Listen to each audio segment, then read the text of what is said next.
आपल्या भारताचे लाडके पंतप्रधान मोदी साहेबांच्या नेतृत्वात 12 वर्ष पूर्ण झालेले आदरणीय देवेंद्र भाऊ मुख्यमंत्री त्यांच्या नेतृत्वात सुद्धा राज्यात असेल, आपल्या जिल्ह्यात नामदार गिरीशच्या नेतृत्वात असेल, आपण विकासाला हे मतदान होतंय आणि या विकासाच्या माध्यमातून अंत्योदय या सर्व घटकाला न्याय देण्याचं काम मला वाटतं केंद्र आणि राज्य सरकार करतंय।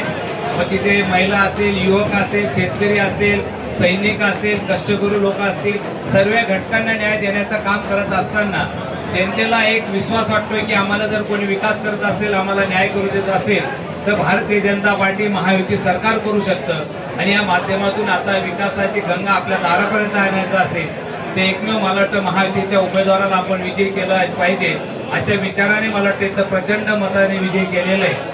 मला वाटतं आपण 17 निवडणुकांमध्ये जास्तीत मताने मला वाटतं आपल्या जळगाव जिल्ह्याचा उमेदवार निवडून आलेला असेल।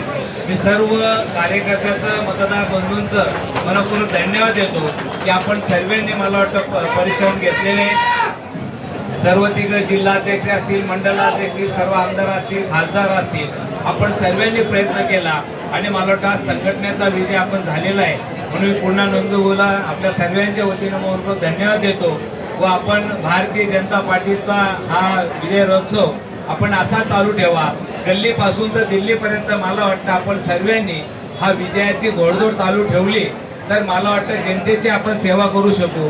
आपण ही जनतेची सेवा करतो म्हणून जनता आपल्याला डोक्यावरती घेते।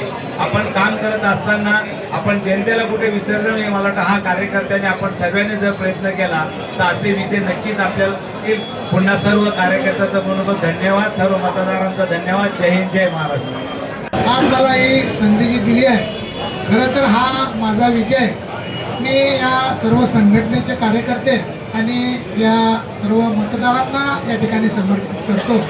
कारण तुम्ही जे बीज या ठिकाणी रोवून ठेवली जिल्हाभर, भारतीय जनता पक्षाचा बालेकिल्ला जो आपला जळगाव जिल्हा म्हटला जातो आणि त्याच माध्यमातून आपण या निवडणुकीला सामोरं गेलो।